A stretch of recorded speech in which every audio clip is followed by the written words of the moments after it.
कृष्णाय वासुदेवाय हरे परमात्मने प्रणतः क्लेशनाशाय गोविंदाय नमो नमः।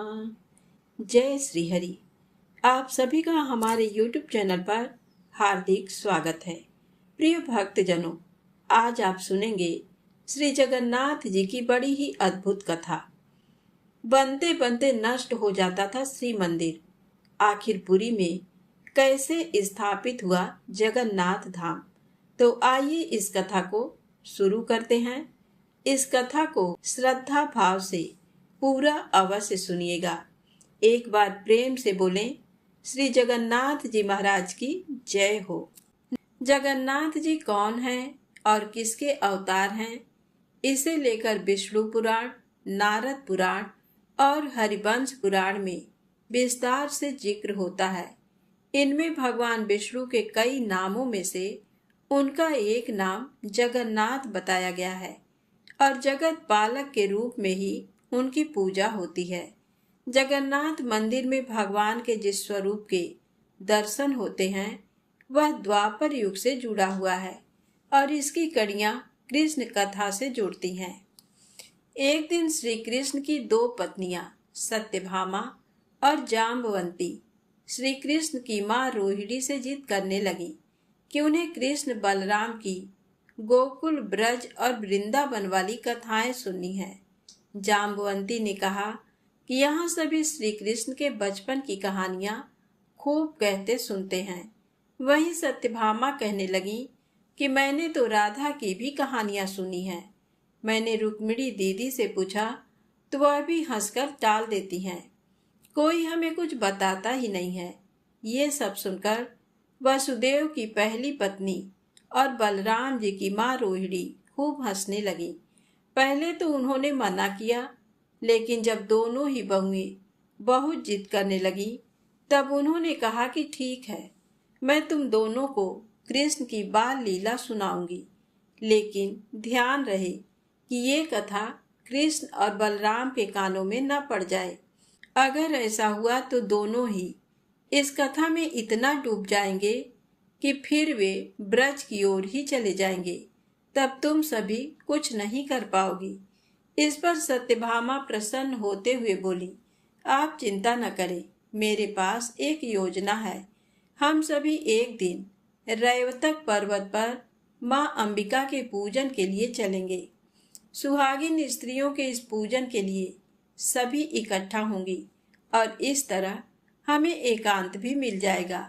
ऐसी योजना बनाकर द्वारिका के राजमहल की सभी बहुएं श्री कृष्ण की बाल कथा सुनने के दिन का इंतजार करने लगी। तय दिन पर सभी बहुएं रोहिणी माँ के साथ रैवतक पर्वत पर देवी अंबिका के मंदिर पहुंची। यहाँ उन्होंने सुभद्रा को बाहर पहरे पर बिठा दिया और फिर सभी रोहिणी माँ से कथा सुनने लगी। देवी रोहिणी ने देवकी और वसुदेव के विवाह से कथा का आरंभ किया। कंस द्वारा आकाशवाणी को सुनना, ऋषि की हत्या, नव दंपति को कारागार में डालना और देवकी के 6 पुत्रों की हत्या की घटना सुनकर सभी भावुक हो गईं। माता रोहिणी एक एक कर घटनाक्रम का वर्णन करती जा रही थी। फिर उन्होंने कृष्ण जन्म की कथा सुनाई। कहा कि एक काली रात में कान्हा ने बहन देवकी के गर्भ से जन्म लिया। इस दौरान वर्षा ऋतु का समय था और अपने पुत्र के प्राण बचाने के लिए स्वामी वसुदेव ने उफनती यमुना नदी को पार किया और कान्हा को गोकुल के पार पहुंचा दिया।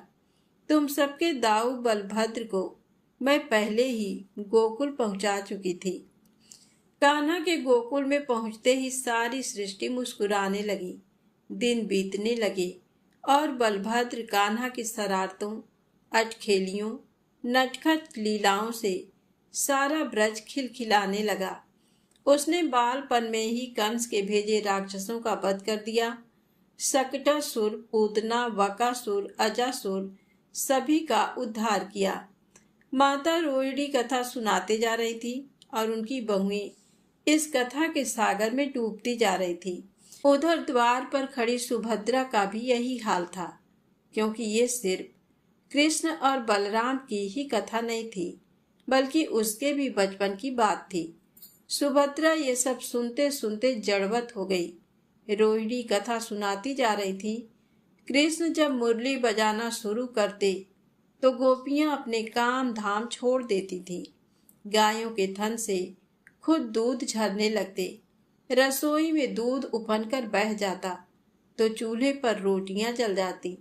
स्त्रियां श्रृंगार भूल जाती, काजल गाल पर लगा लेती, कुमकुम होठ पर मल लेती, और ध्यान में बैठी गोपियां भी सुध बुध भूल जाती। सबसे विचलित होती राधा, जो मुरली की तान सुनकर ही वन में दौड़ी चली जाती थी।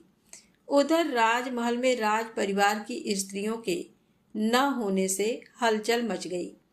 कृष्ण बलराम ने सुना तो किसी अनिष्ट की आशंका से खुद सुभद्रा व अन्य सभी को खोजते हुए रैवतक मंदिर तक पहुंच गए। वहां उन्होंने सुभद्रा को जड़ स्थिति में खड़े देखा तो वे भी वहीं खड़े हो गए। उधर माता रोहिणी अपनी कथा सुनाने में ही मग्न थी। अपनी बाल कथाएं सुनते सुनते तीनों भाई बहन जड़वत हो गए। उनके अस्तित्व खोने लगे, नेत्र फैलने लगे, हाथ पैर लुप्त प्राय से लग रहे थे। ऐसा लगता था कि जैसे शरीर से कोई धारा ही फूट पड़ी हो। बाल लीला का प्रसंग अंदर जारी था और इधर श्री कृष्ण अपने बड़े भाई और बहन के साथ परम लीला कर रहे थे। इतने में देव ऋषि नारद वहां पहुंचे। प्रभु को इस रूप में देखकर वह भी विह्वल हो गए। नारद मुनि के चेताने पर प्रभु अपने वास्तव में लौटे तो देवर्षि ने उनसे इसी स्वरूप में दर्शन की विनती की। कहने लगे कि प्रभु, मैंने जिस स्वरूप के दर्शन किए हैं, मैं चाहता हूं कि धरती लोक में चिरकाल तक आपका इस स्वरूप में दर्शन हो। प्रभु ने कहा, देवर्षि, जैसा आपने कहा है वैसा ही होगा। कलिकाल में इसी रूप में नीलांचल क्षेत्र में अपना स्वरूप प्रकट करूंगा। आपने जिस बाल भाव वाले रूप में मुझे अंगहीन देखा है, तब मेरा वही विग्रह प्रकट होगा। मैं स्वयं अपने भक्तों को दर्शन देने के लिए उनके बीच जाऊंगा। अपने भाई बहन के साथ मेरा ये स्वरूप जगन्नाथ के नाम से जाना जाएगा। श्री कृष्ण के दिव्य वाक्यों के अनुसार कलयुग में उसी दिव्य स्वरूप के विग्रह ने प्रकट होकर जगन्नाथ प्रभु के रूप में भक्तों को दर्शन दिया। रथ यात्रा के स्वरूप में भगवान जगन्नाथ अपने भाई बलभद्र व बहन सुभद्रा के साथ भक्तों के बीच आते हैं।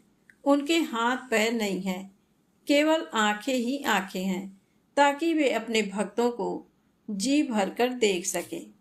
ओडिशा के पुरी में हर साल निकलने वाली रथ यात्रा जितनी प्रसिद्ध है, उससे भी कहीं अधिक रोचक है यहाँ श्री मंदिर का इतिहास और उसमें भगवान जगन्नाथ के विराजने की कथा।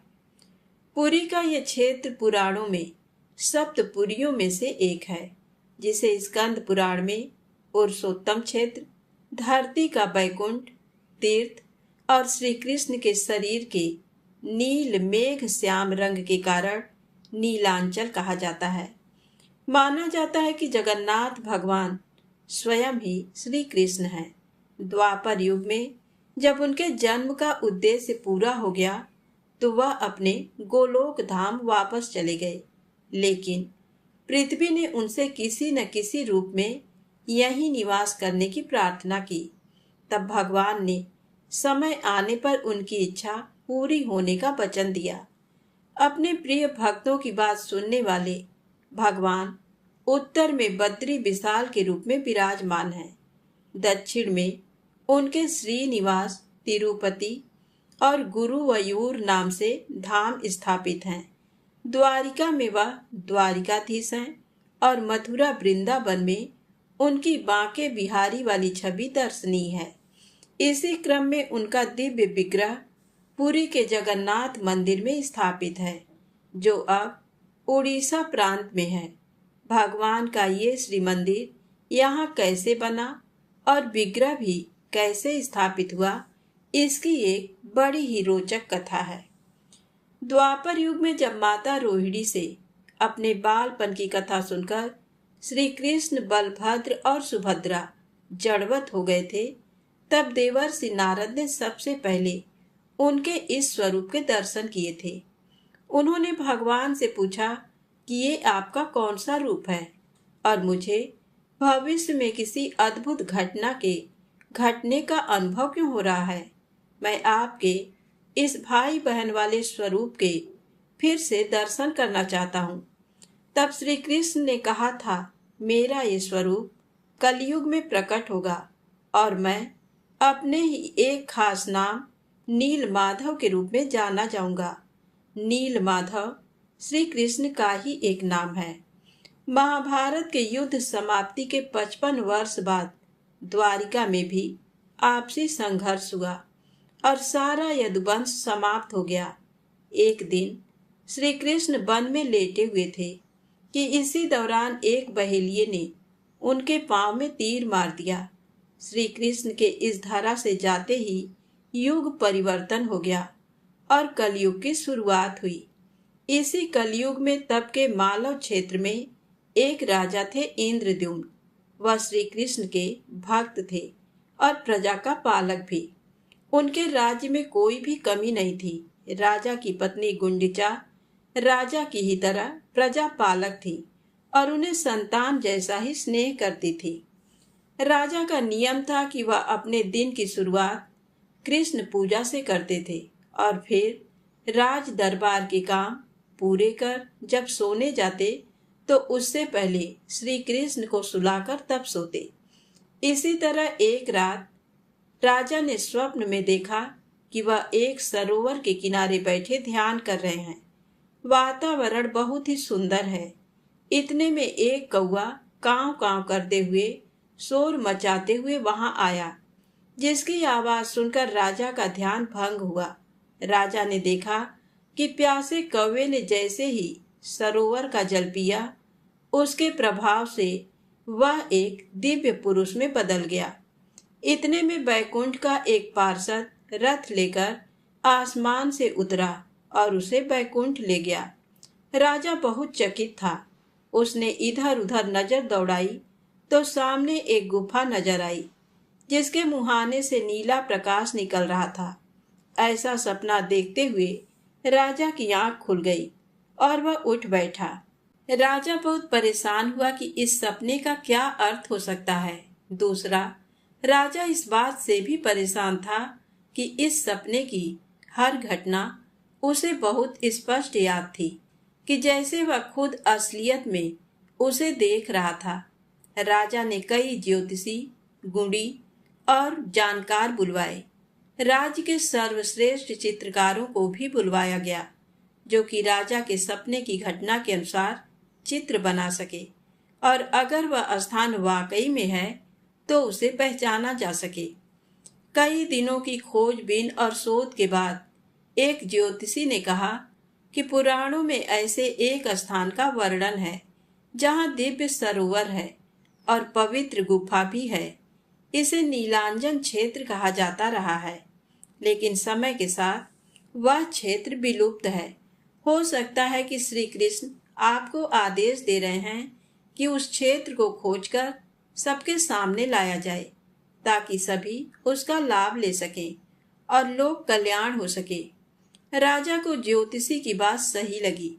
उसने उसी दिन श्री कृष्ण के अखंड व्रत का संकल्प लिया और आसन, सैया, पलंग का त्याग कर दिया। राजा का प्रण था कि जब तक श्री कृष्ण उसे संकेत नहीं देंगे तब तक वह अपना प्रण नहीं छोड़ेगा। इसी तरह एक दिन ध्यान करते हुए राजन को समुद्र तट दिखाई दिया। फिर अचानक उसकी लहरें ऊंची उठी और फिर जब शांत हुई तो वहां एक भव्य मंदिर दिखाई दिया। राजन को संकेत मिल गया था, अब उसे एक मंदिर का निर्माण कराना था। उसने इस बारे में अपने दरबार में सलाह ली और उचित तिथि को मंदिर बनना शुरू हो गया। पर ये क्या, जैसे ही मंदिर बनने का काम शुरू होता, समुद्र की तेज लहरें आकर सारा निर्माण ध्वस्त कर देती थी। ऐसा एक दो बार नहीं, बल्कि 6 बार हुआ। राजा बहुत चिंतित हुआ, क्योंकि इससे उसका राजकोष भी खाली हो रहा था, प्रण भी पूरा नहीं हो रहा था और प्रजा भी संकट में आ जाए ऐसी स्थिति बन रही थी। इसी संकट में एक दिन राजा ने देखा कि एक बंदर समुद्र तट पर अटखेलियां कर रहा था।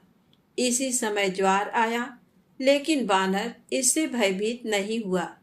ये देखकर राजा को विचार कौंधा और वह समझ गया कि वह क्या भूल कर रहा है।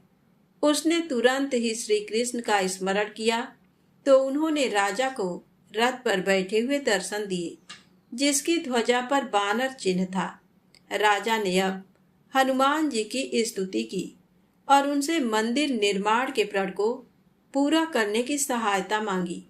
कहते हैं कि राजा की विनती पर हनुमान जी प्रकट हुए और उन्होंने राजा को आशीर्वाद दिया कि तुमने अपनी भक्ति को हर पल सिद्ध किया है, इसलिए आज से ये क्षेत्र सिद्ध क्षेत्र कहलाएगा। मैं यहाँ हमेशा सूक्ष्म रूप में निवास करूँगा। इसके बाद हनुमान जी सागर तट की ओर मुंह करके बैठ गए। फिर समुद्र ने मंदिर निर्माण स्थल को नहीं डुबोया और श्री मंदिर अपना वास्तविक आकार पा सका। जगन्नाथ मंदिर में पूर्व दिशा की ओर जिधर समुद्र है, वहां आंजनेय मंदिर बना हुआ है।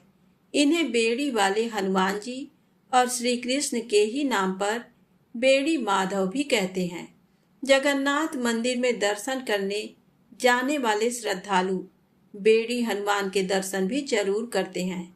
हनुमान जी की स्थापना से मंदिर निर्माण पूरा हुआ और इस तरह राजा इंद्रद्युम्न का एक संकल्प भी पूर्ण हुआ। हनुमान जी की सहायता से राजा इंद्रद्युम्न ने श्री मंदिर का निर्माण तो करा लिया, लेकिन उनकी चिंता अभी दूर नहीं हुई थी। रह रहकर उन्हें अपना वह सपना ध्यान आ जाता था जिसमें उन्होंने नीला प्रकाश देखा था। वो पहाड़ी गुफा जहाँ नील माधव का विग्रह था, उसे खोज पाना बड़ी चुनौती थी, क्योंकि वह गुफा वास्तव में है भी या नहीं, उसका कोई प्रमाण नहीं था। इसलिए खोजने वालों को भी किस दिशा में भेजा जाए, ये बड़ी समस्या थी। राजा का एक भाई था विद्यापति। दोनों की जोड़ी बिल्कुल राम लक्ष्मण सी थी। वह भी राजा की ही तरह प्रजा का ध्यान रखने वाला और श्री कृष्ण का भक्त था। उसने ही ये सुझाव दिया कि चारों दिशाओं में 4 ब्राह्मण भेजे जाएं और वह सपने में देखे गए स्थान के बारे में पता करें। जब राजा ने 3 दिशाओं में ब्राह्मण भेज दिए और चौथी दिशा के लिए किसी योग्य व्यक्ति का विचार कर रहे थे, तो उसी समय विद्यापति ने खुद भी जाने की इच्छा जताई। राजा ने विद्यापति की रुचि जानकर उसे भी भगवान नील माधव के विग्रह की खोज में भेज दिया। तीनों दिशाओं में भेजे गए ब्राह्मण और विद्यापति अपने अपने मार्ग में कई महीनों तक भटकते रहे। एक एक कर कई महीनों तक भटकते हुए तीनों ब्राह्मण राज्य में लौट आए, लेकिन विद्यापति पूर्व दिशा में बढ़ता ही गया। इस तरह भटकते हुए वह एक दिन किसी जंगली कबीले के मुहाने पर पहुंच गया। वहां उसने एक बरगद के पेड़ के नीचे स्थान देवता की स्थापना के चिन्ह देखे। विद्यापति सोच में पड़ गया कि इस भयानक जंगल में किसी स्थान देवता की स्थापना कैसे हो सकती है। आमतौर पर तो ये मानव बस्तियों के बाहर स्थापित होते हैं। जंगली कबीले भी जंगल में बाहर की ओर बस्ती बनाकर रहते हैं। इतने घने जंगल के भीतर कौन लोग रहते होंगे। विद्यापति अभी ये सब सोच ही रहा था कि इतने में एक सिंह दहाड़ता हुआ उस पर झपटा। विद्यापति ने फुर्ती से एक ओर कूदकर खुद को बचा तो लिया, लेकिन जंगली झाड़ी में पांव उलझने से वह एक ओर गिर पड़ा और सिर में चोट लग गई। इतने में उसने एक कन्या को शेर पर डपटते हुए और उसे नाम से बुलाते हुए सुना। कन्या ने जब उसे बाघा कहकर पुकारा तो वह उल्टे पांव दौड़कर उस लड़की के पैरों के पास किसी पालतू बिल्ली की तरह लौटने लगा। ये देखते देखते विद्यापति चोट लगने के कारण बेहोश हो गया। वही कन्या अपने कबीले के लोगों के साथ मिलकर विद्यापति को कबीले में ले आई। असल में ये भीलों का एक कबीला था जो जंगल के बहुत भीतर रहता था। पर्यावरण और प्रकृति प्रेमी ये लोग नगरी सभ्यता से दूर थे और अपने कबीले में ही जीवन यापन करते थे। इस कबीले के सरदार का नाम विश्वावसु था और शेर के साथ खेलने वाली वह कन्या इसी विश्वावसु की पुत्री ललिता थी। पहले तो विश्वावसु ने किसी बाहरी व्यक्ति को कबीले के भीतर लाए जाने पर विरोध जताया, लेकिन जब ललिता और कबीले के अन्य लोगों ने विद्यापति की घायल अवस्था की दुहाई दी तो वह मान गया और उसका इलाज करने लगा। विश्वावसु के इलाज से विद्यापति को सुबह तक होश आ गया, लेकिन कई महीनों की थकान और सिर में गहरी चोट के कारण उसके घाव अभी भी भरे नहीं थे। इस अवस्था में ललिता ने उसकी बहुत सेवा की, जिसके फल से विद्यापति जल्द ही ठीक हो गया।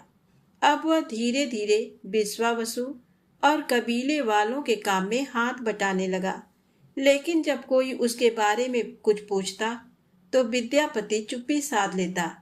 शरीर पर राज चिन्ह और तमाम अलंकरण को देखकर सभी उसे किसी लूटे हुए हारे हुए राज्य का राजकुमार समझते थे और अतिथि को पुरानी बातों से कष्ट ना हो, इसलिए धीरे धीरे विद्यापति से सभी ने उनके पिछले जीवन के बारे में पूछना बंद कर दिया।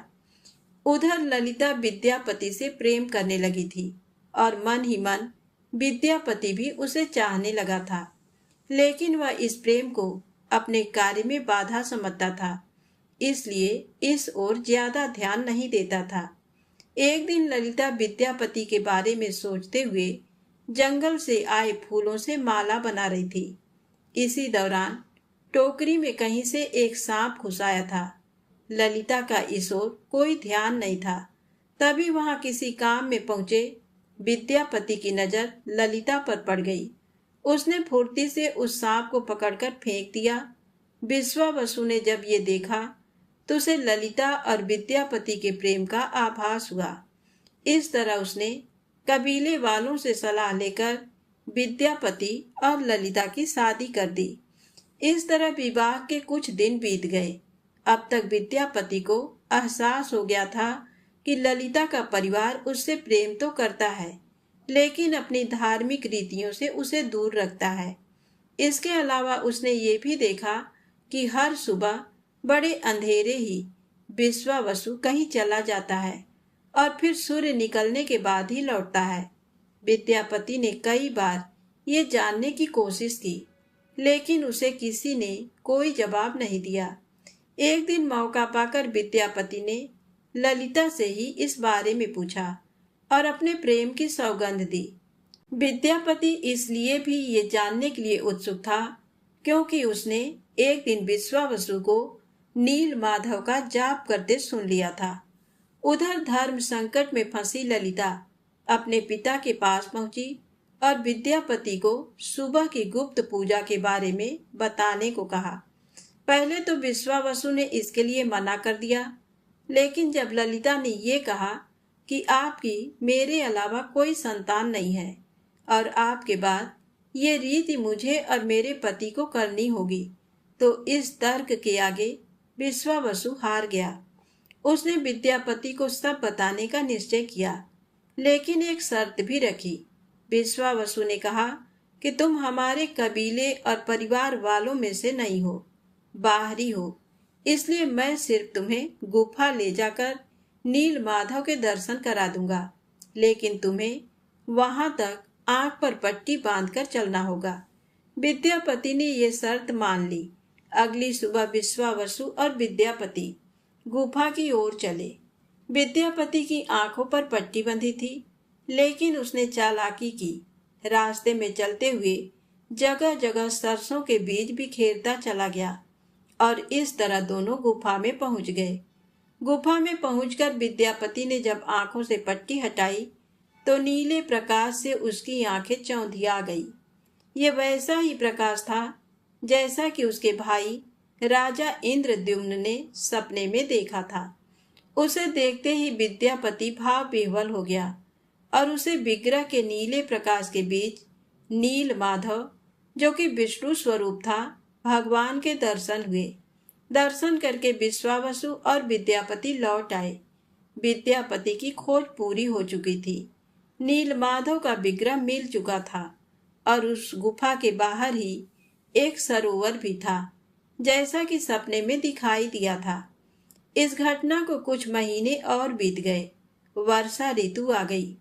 एक दिन विद्यापति ने देखा कि उसके सरसों के बीच से अब अंकुर फूट गए हैं और गुफा के मार्ग पर सरसों के पौधों की एक रेखा बन गई थी। विद्यापति उसी रेखा के सहारे गुफा तक पहुंच गया और भगवान नील माधव के विग्रह को उठा लाया। यहाँ से विद्यापति सीधे अपने राज्य पहुंचा और भाई को विग्रह के दर्शन कराए। नीले प्रकाश को देखकर राजा पहचान गया कि ये वही विग्रह है जिसके दर्शन सपने में हुए थे। पुरी का मंदिर जो कि बनकर तैयार था, वहां अब विग्रह स्थापना की तैयारियां चलने लगी। पुरी के श्री मंदिर में विग्रह की स्थापना की तैयारियां हो रही थी। राजा ने सोचा कि सभी लोगों को नील माधव के दर्शन होने चाहिए, इसलिए उसने स्थापना से पहले लोगों में मुनादी करवा दी कि वह भगवान नील माधव के दर्शन कर लें। सारा नगर उमड़ आया, लेकिन नील माधव का नीला प्रकाश इतना तेज था कि कोई उसे थोड़ा सा भी देख न सका। राजा बहुत दुखी हुआ कि अगर मंदिर में विग्रह की स्थापना कर भी दी तब भी कोई इसके दर्शन नहीं कर पाएगा। अब वह एक बार फिर भगवान की शरण में था कि वह उसे कोई मार्ग दिखाएं। तब इस बार भगवान नीलमाधव ने उन्हें खुद स्वप्न में दर्शन दिए और कहा, इस मंदिर में मेरी अलौकिक प्रतिमा की स्थापना करो। कल सागर तट पर तुम्हें एक लकड़ी का कुंदा बहता मिलेगा, उसे ले आना। इसी से मेरा मंदिर विग्रह बनेगा। राजा अपने परिवार के साथ समुद्र तट पर पहुंचा तो उसे वहां एक लकड़ी का बड़ा कुंदा तट पर तैरता मिला। राजा ने सैनिकों को उसे खींच लाने का आदेश दिया, लेकिन कुंदा अपनी जगह से हिला भी नहीं। राज परिवार ने भी प्रयास किया, लेकिन सब असफल।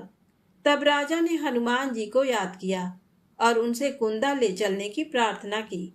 हनुमान जी ने कहा, ये कुंदा राज परिवार के पाप के बोझ तले दबा है, ऐसे नहीं हिलेगा। पहले अपने पाप का प्रायश्चित करो। राजा बहुत सोचने विचारने लगा कि आखिर ऐसा क्या पाप हो गया जो कि मंदिर निर्माण में बाधा बन रहा है। लेकिन हनुमान जी की बात छोटे भाई विद्यापति की समझ में आ गई। वह इस विग्रह को चोरी से लाया था। उससे भी बड़ा विश्वासघात उसने पत्नी से किया था। उसने राजा से सारा सच बताया। राजा ने उससे कहा कि ये तो वाकई पाप है। अगर इस तरह श्री मंदिर बन भी जाता तब हम इसके पुण्य के भागी नहीं थे। उन्होंने विद्यापति से जल्दी ही भील कबीले की ओर ले चलने के लिए कहा और कहा कि विश्वावसु से मैं खुद क्षमा याचना करूंगा और तुम्हारी पत्नी को राज परिवार की बहू के रूप में स्वीकार कर सम्मान के साथ लेकर आऊंगा। यह सुनकर विद्यापति के हृदय का भार हल्का हुआ और वह सभी उसी भील कबीले में पहुंचे। राजा ने विश्वावसु को समझाया और पुरी के मंदिर के रूप में अपने सपने की सारी कथा सुनाई। तब विश्वावसु ने कहा कि हमने अपने पूर्वजों से हमेशा ही सुना है कि ये विग्रह धरोहर के रूप में ही हमारे पास है। सही समय पर ये विश्व के सामने प्रकट हो जाएगा, इसलिए ही हम इसे आज तक छिपा कर रखते आए थे। लेकिन नील माधव की इच्छा के विरुद्ध कोई नहीं जा सकता है। इस तरह विश्वावसु ने विद्यापति को क्षमा कर दिया और उनके साथ पुरी आ गया। ललिता भी राज परिवार की बहू बनी और समय के साथ उसने एक पुत्र को जन्म दिया। अब राजा इंद्रद्युम्न, विद्यापति और विश्वावसु समुद्र तट पर पहुंचे। इस बार इन तीनों ने मिलकर जय हनुमान कहते हुए जैसे ही लकड़ी का कुंदा उठाया तो वह भारहीन होकर उठाया। इसी लकड़ी के कुंदे से भगवान जगन्नाथ जी यानी श्री कृष्ण, उनके भाई बलराम और बहन सुभद्रा के साथ ही सुदर्शन चक्र की मूर्ति बनी। प्रतिमाओं का बनना भी कोई आसान नहीं था। इनके निर्माण की कथा तो और भी दिव्य है। जब राजा लकड़ी के कुंदे को उठवाकर महल ले आया तो इसके बाद प्रतिमा निर्माण के लिए देश भर से कुशल कारीगर बुलाए गए, लेकिन कोई भी प्रतिमा निर्माण की प्रतिभा नहीं दिखा सका। कुछ ने कहा कि ये कुंदा बहुत मोटा है, इससे आकार में उभार नहीं आएगा। कुछ ने कहा कि वह सिर्फ पत्थर की कलाकारी जानते हैं, काष्ठ की बारीकियां नहीं। कुछ ने कोशिश भी की, लेकिन उनकी हथौड़ियां इस कुंदे पर जरा भी नहीं चल पाईं। राज परिवार में एक बार फिर सन्नाटा छा गया। प्रतिमाएं कैसे बने, ये बड़ा सवाल था। इसी सोच विचार और परीक्षण में कुछ दिन बीत गए। एक दिन सूर्यास्त से ठीक पहले एक वृद्ध राज दरबार में पहुंचा। झुकी कमर, हाथ में लाठी, चेहरे पर झुर्रियां, सफेद दाढ़ी और कंधे पर एक झोला गठरी जिसमें से आरी बाहर झांक रही थी। इससे ये तो साफ पता चल रहा था कि ये बूढ़ा कोई काष्ठ का शिल्पकार है। पूछने पर उसने राजा को अपना परिचय शिल्पकार के रूप में दिया और कहा कि मैंने बहुत सी काठ की आकृतियां बनाई हैं, लेकिन अब बस आखिरी बार भगवान की भी मूर्ति बना लूं तो मुझे मोक्ष मिल जाए। उसने राजा से जगन्नाथ जी की प्रतिमाएं बनाने की इच्छा जाहिर की। राजा ने सोचा कि ये खुद इतने वृद्ध और जर्जर हो चुके हैं, पता नहीं निर्माण कर भी पाएंगे कि नहीं। इसलिए राजा ने टालने की गरज से कह दिया कि ठीक है, आप प्रतिमा बनाना चाहते हैं तो पहले आपको परीक्षा देनी होगी। आंख पर पट्टी बांध लीजिए और खुद वहां चलकर जाइए जहां प्रतिमा निर्माण के लिए काठ रखे हैं। बूढ़े शिल्पी ने बात मान ली और पट्टी बांधकर उसी कमरे की ओर चला जहां लकड़ी का वह कुंदा रखा हुआ था। चौखट पर रुककर बूढ़े शिल्पी ने कहा, ये वही कक्ष है ना, इसमें ही तो रखा है लकड़ी का कुंदा। राजा और विद्यापति सोच में पड़ गए। विद्यापति ने कहा कि आप सही जगह पहुंचे हैं, लेकिन आपने कैसे जाना? तब शिल्पी ने कहा कि समुद्र में भीगी हुई लकड़ी की अलग ही महक होती है, जो आपके लकड़ी के दरवाजों खिड़कियों किसी में से नहीं आ रही है। राजा उसकी उस बौद्धिक क्षमता का कायल हो गया। लेकिन अब की बार विश्वावसु ने पूछा कि कुंदे से कितनी प्रतिमाएं बनेंगी? तब शिल्पी ने कहा कि इस कुंदे से 4 प्रतिमाएं बनेंगी। एक तो जगन्नाथ जी नाम के अनुसार ही नीले काले बादलों के रंग के, दूसरी सुभद्रा जो कि हल्दी चंदन की तरह पीले रंग की होगी, और तीसरी प्रतिमा बलभद्र की जो न्याय की तरह शुद्ध सफेद होंगे। इसके अलावा चौथा सुदर्शन चक्र जो कि प्रभु का अस्त्र, उनकी शोभा और काल चक्र का प्रतीक भी बनेगा। यह सुनकर राजा बहुत खुश हुआ और उसने उस शिल्पी को प्रतिमा बनाने की आज्ञा दे दी। प्रतिमा बनाने की आज्ञा मिलते ही अब उस शिल्पी ने अपनी भी शर्तें बताईं। उसने कहा कि मैं आज बल्कि अभी से प्रतिमा निर्माण शुरू करूंगा और ये प्रतिमाएं मैं 21 दिन में बना दूंगा। मेरी शर्त यह है कि इस 21 दिन की अवधि के दौरान ये निर्माण कक्ष पूरी तरह बंद रहेगा, कोई भी जरा भी विघ्न नहीं डालेगा। अगर किसी ने निर्माण के बीच में इस कक्ष को खोल दिया तो मैं यहाँ से चला जाऊंगा। फिर ये प्रतिमाएं अधूरी रह जाएंगी और इन्हें अधूरी ही स्थापित करनी होगी। राजा पहले ही शिल्पी की दिव्यता से प्रभावित था, इसलिए उसने ये सारी शर्तें मान ली। प्रतिमा का निर्माण कार्य शुरू हो गया।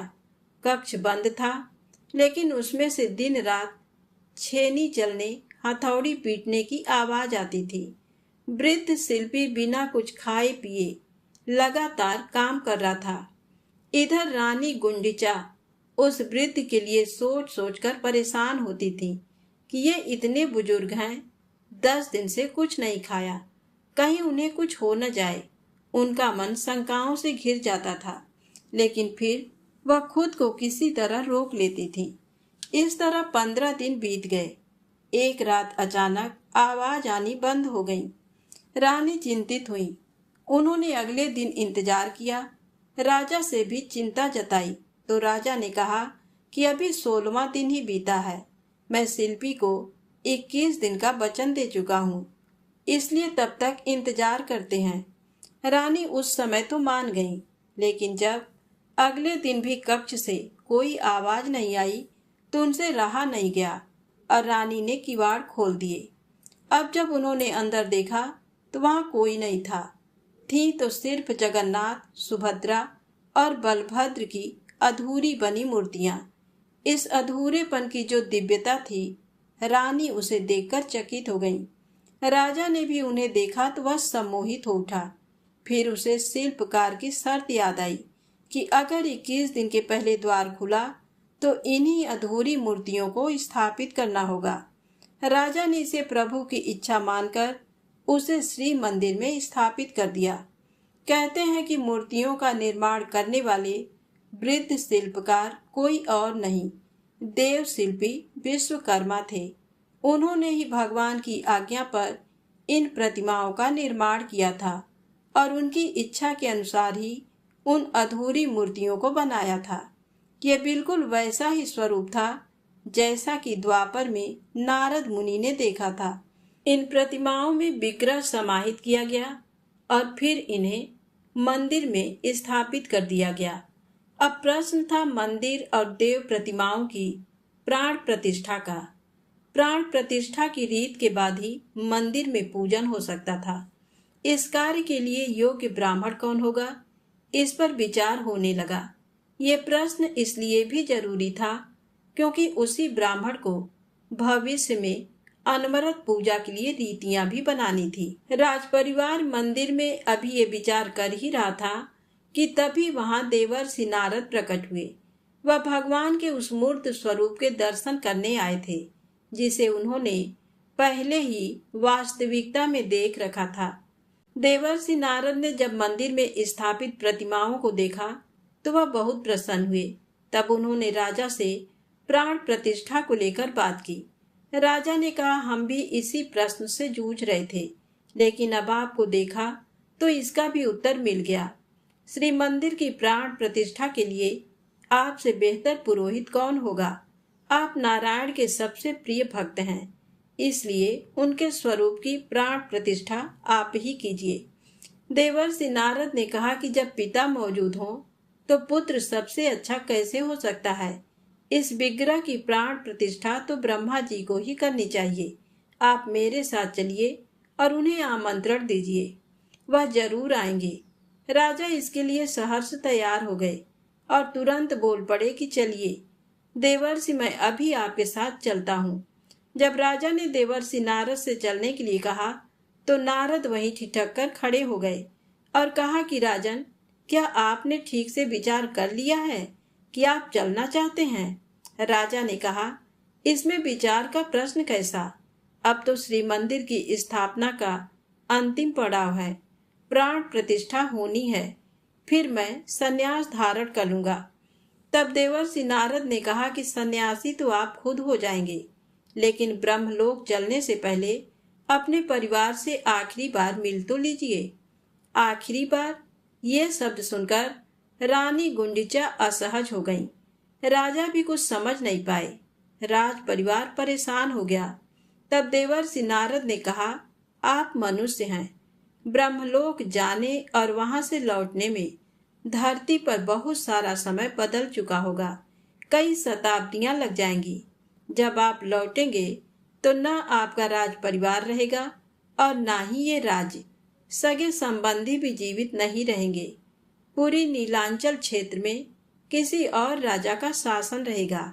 आप ब्रह्मदेव को लेकर लौटेंगे तो शायद ही आप इस क्षेत्र को पहचान पाएं। अब राजा के लिए नई परेशानी सामने थी। वह मृत्यु से तो नहीं डरते थे, लेकिन उन्हें इस बात की चिंता थी कि श्री मंदिर की स्थापना नहीं हुई और जब तक ब्रह्मदेव को लेकर लौटे तब तक ये न जाने किस हाल में हो। देवर्षि नारद ने उनकी इस चिंता को भांपते हुए कहा कि आप ब्रह्मलोक चलने से पहले राज्य में 100 कुएं, जलाशय और यात्रियों के लिए सराय बनवा दें। इसके साथ ही 100 यज्ञ करवाकर पुरी के इस क्षेत्र को पवित्र मंत्रों से बांध दें। इससे राज्य में कीर्ति रहेगी और पुरी क्षेत्र सुरक्षित रहेगा। राजा ने ये सारे कार्य करवा लिए और फिर चलने के लिए तैयार हो गए। तब रानी गुंडिचा ने कहा कि जब तक आप लौटकर नहीं आते मैं प्राणायाम के जरिए समाधि में रहूंगी और तप करूंगी। विद्यापति और ललिता ने कहा कि हम रानी की सेवा करते रहेंगे। राजा ने विद्यापति से राज संभालने के लिए कहा, लेकिन उन्होंने राजगद्दी पर बैठने से इनकार कर दिया और कहा कि मैं रानी माँ की सेवा करते हुए ही राज्य का संरक्षण करता रहूंगा। ये सारे प्रबंध करने के बाद राजा देवर्षि नारद के साथ ब्रह्मलोक पहुंचे और ब्रह्मा जी से श्री मंदिर की प्राण प्रतिष्ठा के लिए आग्रह किया। ब्रह्मदेव ने राजा की बात मान ली और उनके साथ उत्कल के श्री क्षेत्र पहुंचे। जब वे सभी वापस धरती पर लौटे तो तब तक कई सदियां बीत चुकी थीं। अब पुरी में किसी और का शासन था। राजा के सभी परिजनों की मृत्यु हो चुकी थी, बल्कि उनके सभी संबंधियों की पीढ़ियों में कोई नहीं बचा था। इस दौरान श्री मंदिर भी समय की परतों के साथ रेत के नीचे दब गया था और सदियों तक रेत में ही रहा था। जब राजा ब्रह्मलोक को गए थे तब इसी दौरान पुरी में एक और राजा हुआ, गालू माधव। एक दिन समुद्री तूफान आया और इसके कारण सागर किनारे बने श्री मंदिर का शिखर रेत से बाहर निकल आया। राजा गालू माधव ने खुदाई कराना शुरू किया तो उन्हें रेत के नीचे दबा हुआ मंदिर मिल गया। राजा ने उस पर खुद का अधिकार समझा और मंदिर स्थापना की तैयारी करने लगे। इसी दौरान राजा इंद्रद्युम्न ब्रह्मदेव को लेकर आ गए। वह जब मंदिर के द्वार से प्रवेश करने लगे तो नए राजा के पहरेदारों ने उन्हें रोक दिया और परिचय पूछा। इंद्रद्युम्न ने अपना परिचय पुरी के राजा के रूप में दिया और साथ ही मंदिर निर्माण की बात भी कही। ये सुनकर नए राजा के सेनापति आग बबूला हो गए। उन्होंने समझा कि कोई उनके राजा को चुनौती दे रहा है, तो इसलिए उन्होंने पूर्व राजा को बंदी बना लिया और दरबार में पेश किया। राजा गालू माधव ने उनसे कहा कि पूरी क्षेत्र का राजा मैं हूँ और इस मंदिर को मैंने बनवाया है। आप इस पर अपना दावा कैसे कर रहे हैं? तब राजा ने कहा कि आपने इस भूमिगत मंदिर को बाहर निकलवाया है। ये कार्य भी मंदिर बनवाने से कम नहीं, लेकिन सदियों पहले इसका निर्माण मैंने नील माधव की आज्ञा और हनुमान जी की सहायता से करवाया था। फिर राजन ने पहले की घटी सभी घटनाओं और ब्रह्मा जी के साथ आने की बात भी बताई। राजा गालू माधव भी कृष्ण भक्त थे, लेकिन अभी भी इंद्रद्युम्न की बात पर भरोसा नहीं कर पा रहे थे। तब हनुमान जी खुद एक संत के वेश में आए। उन्होंने राजा गालू माधव से कहा कि अगर ये राजा सत्य बोल रहे हैं तो इन्हें मंदिर के गर्भगृह का द्वार खोजने के लिए कहो। गालू माधव ने ऐसा ही किया और राजा इंद्रद्युम्न, जिन्होंने इस मंदिर को बनवाया ही था, उन्होंने सहजता से रेत में दबे मंदिर के गर्भगृह का मार्ग खोज लिया, जो कि गालू माधव के सैनिक और कारीगर अभी तक नहीं कर पाए थे। मंदिर का गर्भगृह सामने आते ही चारों ओर नील माधव का नीला प्रकाश फैल गया और मंदिर अपनी पूर्णता के साथ सामने आ गया। इधर रानी गुंडिचा को भी अपने पति के लौट आने का एहसास हुआ तो वह समाधि से उठी। जब उन्होंने आंखें खोली तो सामने एक युवा दंपति हाथ जोड़े खड़ा था। रानी ने उनका परिचय पूछते हुए कहा, क्या तुम विद्यापति और ललिता के बेटे बहू हो? तब सामने खड़े दंपति ने कहा कि नहीं, वे तो हमारे बहुत पुराने पूर्वज थे। हम कई पीढ़ियों से आपको माई मानकर पूजते आ रहे हैं। ये हमारे कुल की बहुत पुरानी परंपरा है। आप हमारे लिए देवी हैं और हम ये मानते हैं कि आपकी ही वजह से पूरी क्षेत्र में कभी कोई आपदा नहीं आई। तब रानी गुंडिचा ने कहा, नहीं पुत्रों, मैं कोई देवी नहीं हूँ, लेकिन तुम्हारी पूर्वज जरूर हो। तुम मुझे सागर तट पर श्री मंदिर ले चलो।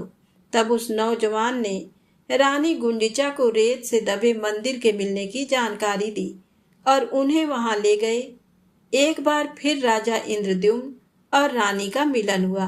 रानी की बात सुनकर राजा गालूमाधव को भी सभी बातों पर भरोसा हो गया। इसके अलावा उन्हें राजा के बनवाए 100 कुएं, जलाशय और सराय के भी अवशेष मिले, जिससे उन्हें राजा की कीर्ति का भान हुआ। गालूमाधव ने खुद को राजा की शरण में सौंप दिया और उनसे कृष्ण भक्ति पाने की प्रार्थना की। अब सारी बातें सामने आने के बाद मंदिर की प्राण प्रतिष्ठा ही बाकी रह गई थी।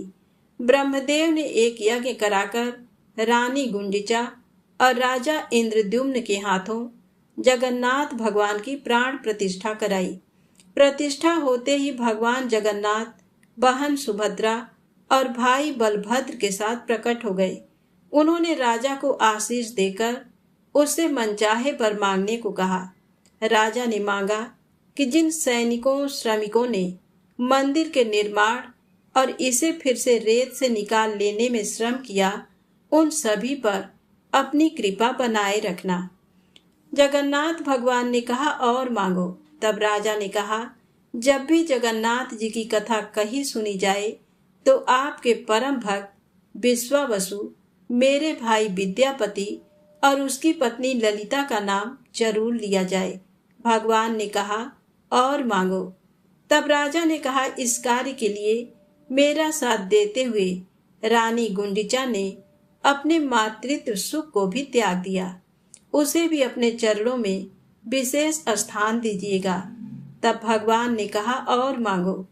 राजा ने कहा, आपके इस मंदिर में दर्शन करने वाले सभी श्रद्धालुओं को धर्म पथ पर चलने का आशीर्वाद दीजिए। भगवान ने कहा, और मांगो राजन।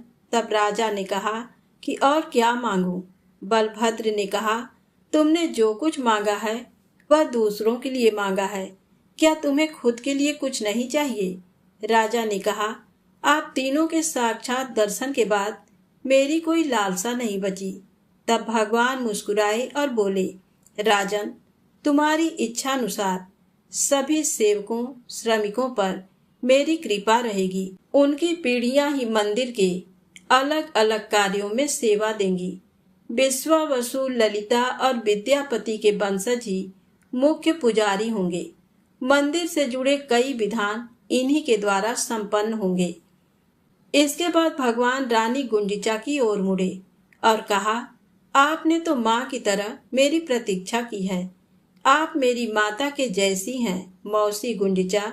मैं वर्ष में एक बार आपसे मिलने जरूर आऊंगा।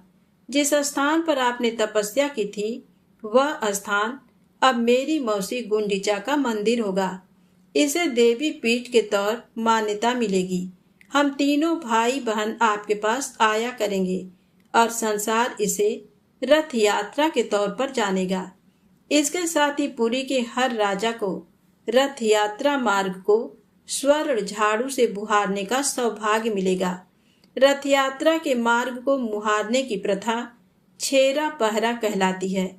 इस तरह भगवान ने राजन, रानी गुंडिचा, विद्यापति और ललिता, विश्वावसु और पुरी के वर्तमान राजा गालूमाधव के साथ सभी दर्शन करने वाले श्रद्धालुओं को वरदान दे दिया। इसी के बाद से जगन्नाथपुरी भगवान का घर और धरती पर नारायण का बैकुंठ बन गया। पुरी के श्री मंदिर में विद्यापति और ललिता और विश्वावसु के वंशज ही पूजा करते आ रहे हैं। इन्हें दैतापति भी कहते हैं। इसके अलावा अन्य सेवा कार्यों में भी श्रमिकों, कारीगरों के वंशज ही शामिल हैं। ज्येष्ठ पूर्णिमा के दिन भगवान का प्राकट्य हुआ था। इसे उनके जन्म के तौर पर देखा जाता है और फिर 15 दिन के विश्राम के बाद उन्हें गर्भगृह से बाहर लाकर सभी को दर्शन कराए जाते हैं और रथ यात्रा निकाली जाती है। यही परंपरा आज भी जारी है। तो प्रेम से बोलें जगन्नाथ जी महाराज की जय हो। दोस्तों, यदि ये कथाएं आपको अच्छी लगें तो कमेंट्स में जगन्नाथ जी भगवान की जय अवश्य लिखें। अभी तक आपने चैनल को सब्सक्राइब नहीं किया है तो कृपया चैनल को सब्सक्राइब अवश्य करें। प्रेम से बोलें जगन्नाथ जी महाराज की जय हो।